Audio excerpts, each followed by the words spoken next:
madlozi yakhuluma nawe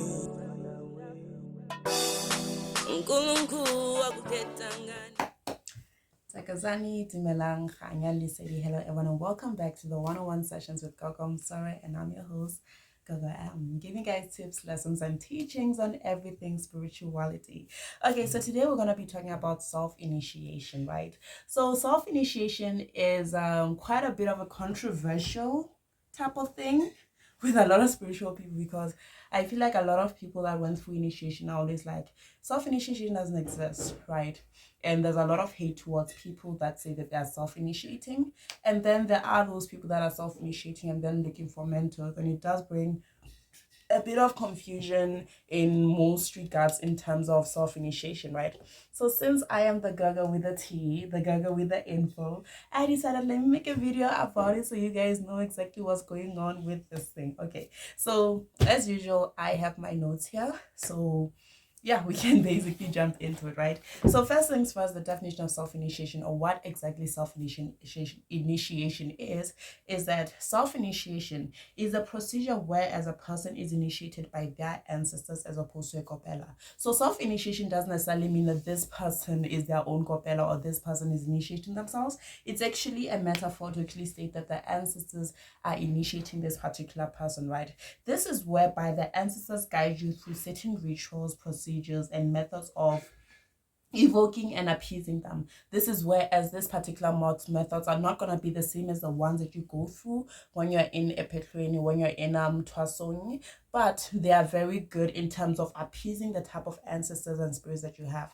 Remember, like I said in most of my videos, bungoma, or a traditional gift bungaga, is basically and not a one shoe fits all. So the same rituals that work for me may not work for the next person, and hence is where self-initiation comes into play, because there could be 10 people that are self-initiating or being initiated by their ancestors, but find that they're going through different procedures altogether, and that is very important to understand, right?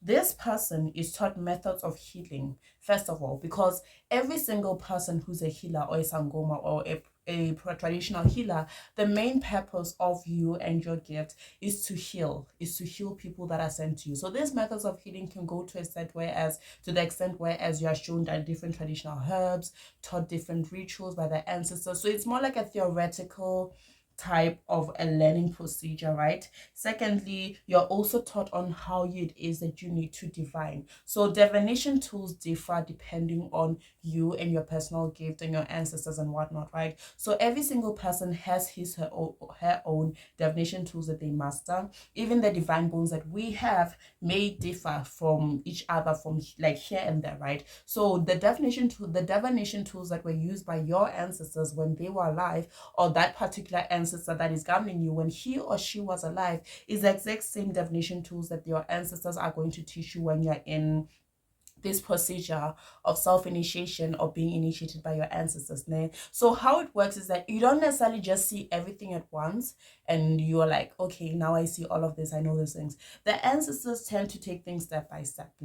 For instance, let's say, for example, your ancestors are wanting to show you or teach you about a certain illness of a person that's going to come and seek assistance, right? They can show you a simple herb. They can show you a herb and say, go and look for this particular herb. Sometimes they can say, go and dig for it or look for it in this particular area, you'll find it. While other times they can say, go buy it and stuff like that, right? And once you get this particular herb, there are certain methods you're gonna do. Other people, they patla, other people, they pray on it, other people, they crush it and then put under their pillow. It depends on how it is that your ancestors actually reciprocate or want you to connect with certain things in order for them to guide you. And once you've done those particular procedures that your ancestors feel are good, or they're good in terms of connecting with your ancestors regarding this particular herb, then that is where, as in your dream, you're going to be taught on how it is that you're going to use it, and also what different illnesses it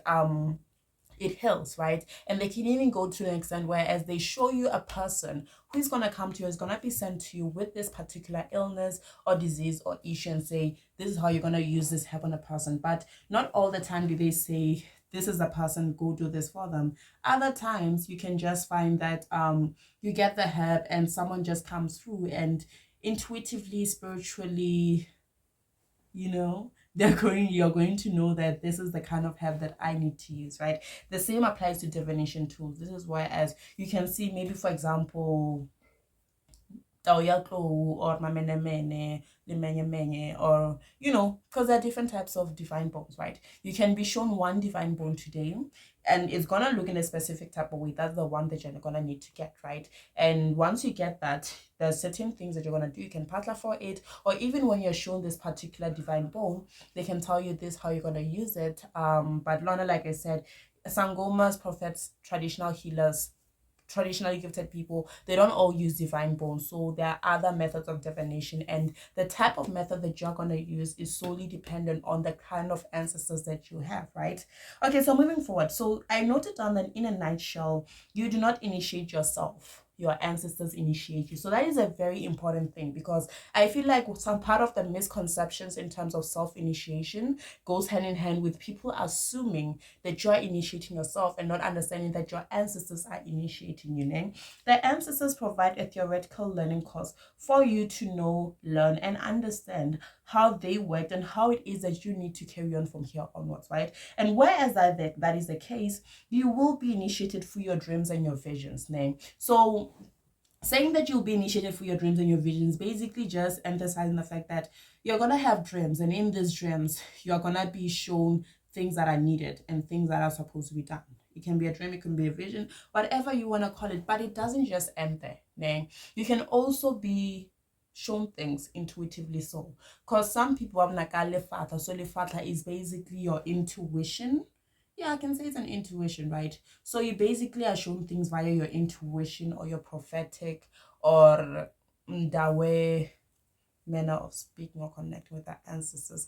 I don't know if that makes sense. I'm trying to make this make sense, right? But you can be shown things through intuition, through your dreams, through your visions. And in this way, that is where as your initiation procedures will go.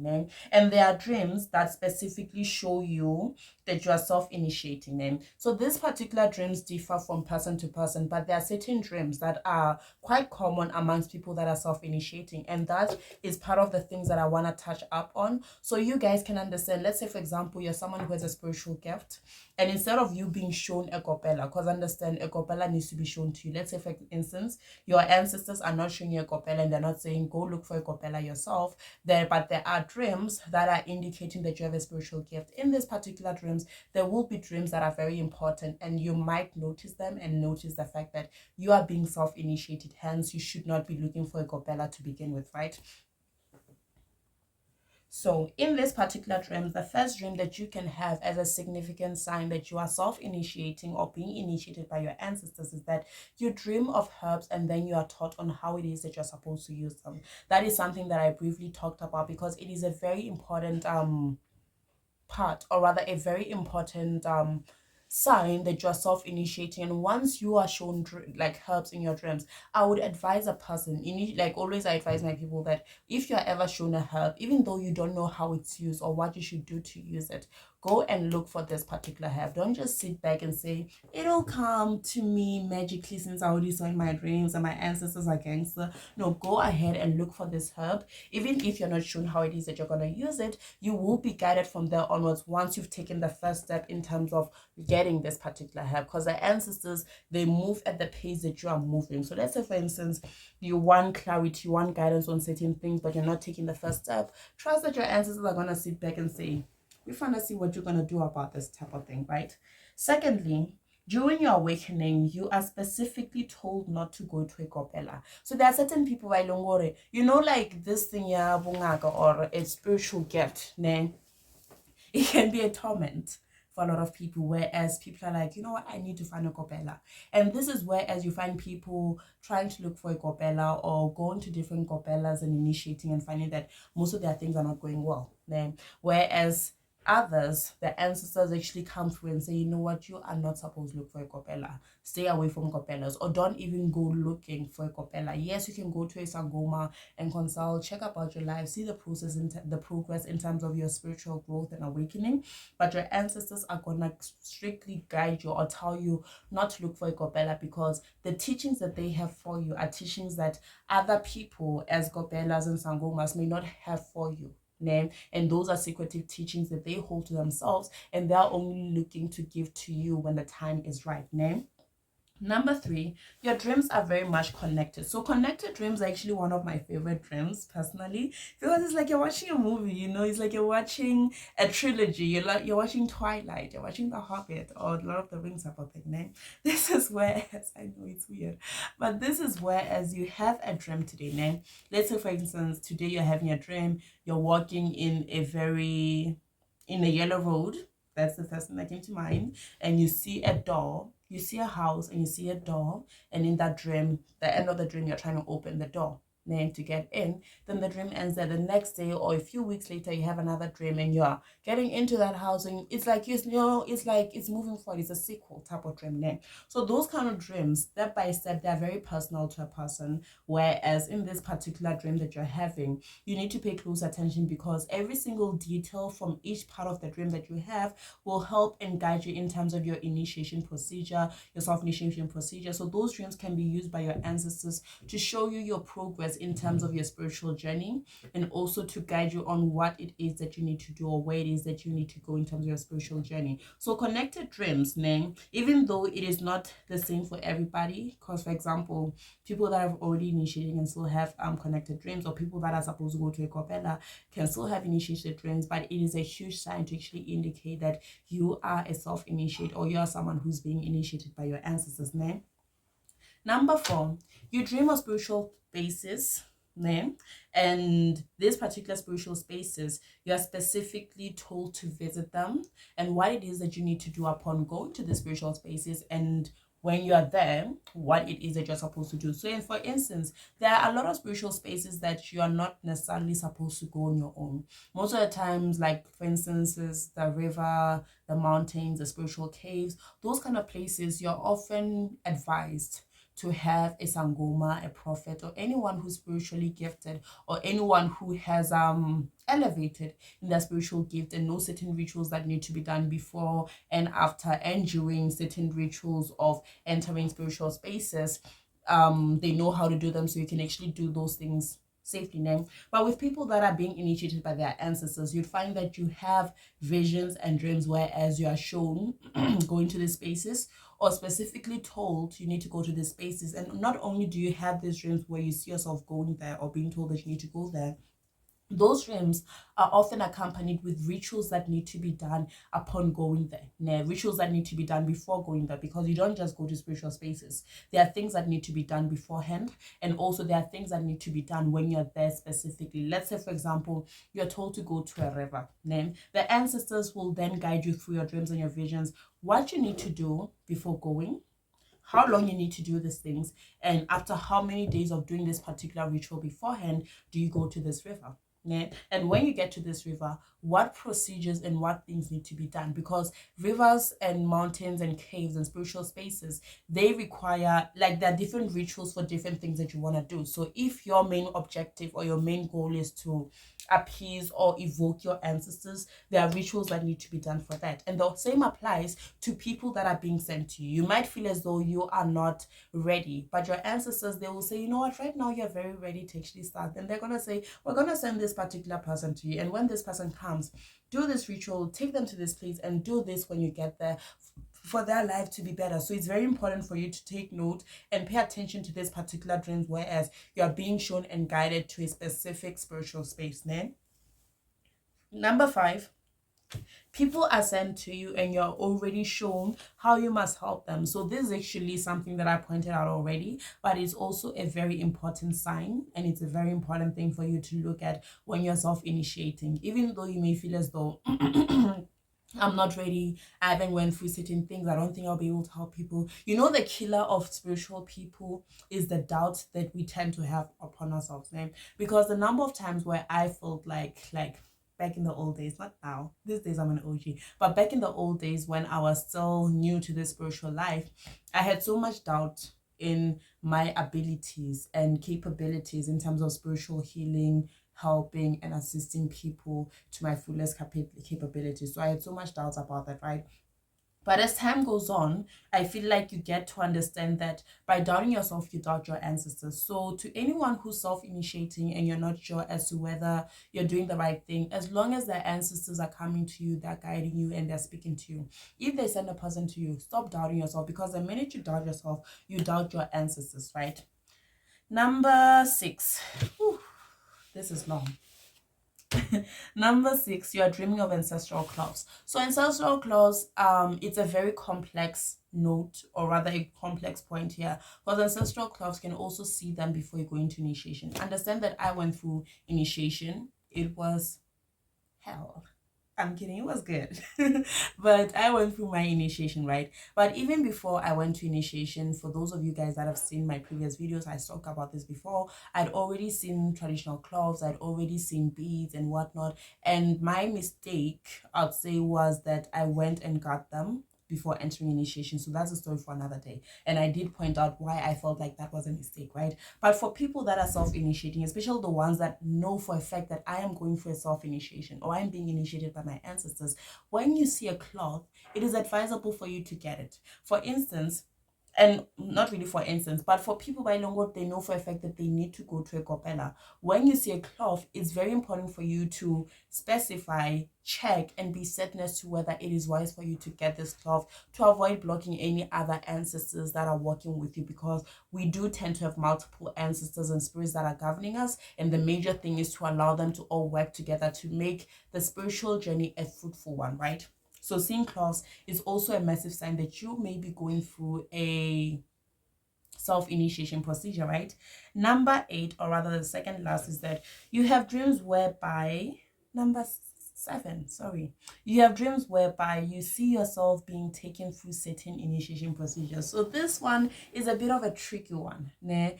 But a lot of people that have went through self-initiation and they've been in the game for a while, one thing that they have in common is that at some point of the ancestral initiation is that they saw themselves going through certain rituals, and they could tell that this is a ritual. As much as they couldn't make sense of it, they could see it, they could tell. And that is also very important, because those rituals that you may be seeing yourself going through in your dreams or your visions are basically the things that your soul, your spirit, your aura, your inner child is going through, né? To actually take you through the procedure of elevating in terms of your spiritual life and your spiritual progress within your gift and whatnot, right? And lastly, you see your bones and how you must read them. I also talked about that, but it's a very important note, a very important point, and it's something that you also need to look upon. And yes, even when you're not going through self-initiation, you're supposed to go to a kopela or you're in initiation, you are still gonna see certain bones and whatnot. But it's also a very important thing to look at when you are self-initiating. And it's one of the things that the ancestors will give to you. But those are the signs and the things that you need to look at when you're going through a self-initiation. I hope this video helps you guys and understand that self-initiation is a real thing. It's a very difficult procedure, because unlike people that go to kopelas or have spiritual mentors, like, at least those people, they have guidance. They know what step they need to take. They know what procedures need to be done and when they need to be done. But people that are going through self-initiation, it could be a bit of a difficult task or a difficult journey, because sometimes you may feel as though your ancestors are not responding to you quicker or things are being delayed. But the most important thing in terms of your spiritual journey is to learn patience. Now, that is something that I had to learn, and it was very difficult. But learning patience will allow you to go through certain spiritual procedures without as much hassle, because you know that everything works in divine timing. And Lorna, learn to trust yourself and trust your ancestors, man. Understand that this is a procedure or a journey, especially a self-initiation journey. It's not only going to be hard on you because you have to wait for your ancestors to guide you, but it's also hard because you might get frowned upon by people that went through initiation, because some people may feel as though you have to go through that, but that is not the case for every spiritual person. Like I said, bongoma, bongaka, spiritual gifts, traditional healing gifts are not a one shoe fits all. They don't apply, the same things don't apply to everyone. So you need to learn that, you need to understand that, and stop trying to put yourself in the same box as every single healer that is there in the world. Anyways, that is it for today. I'm done with my motivational speeches, But yeah, anyways, I hope you guys enjoyed this video and I hope you guys understand this. And for those of you guys that are going through self-initiation, it is a very complex journey to go through, but you got this, you got this. But anyways, you guys have a beautiful one. Thokozani. Bye-bye. uNkulunkulu wakukhetha ngane madlozi yakhuluma nami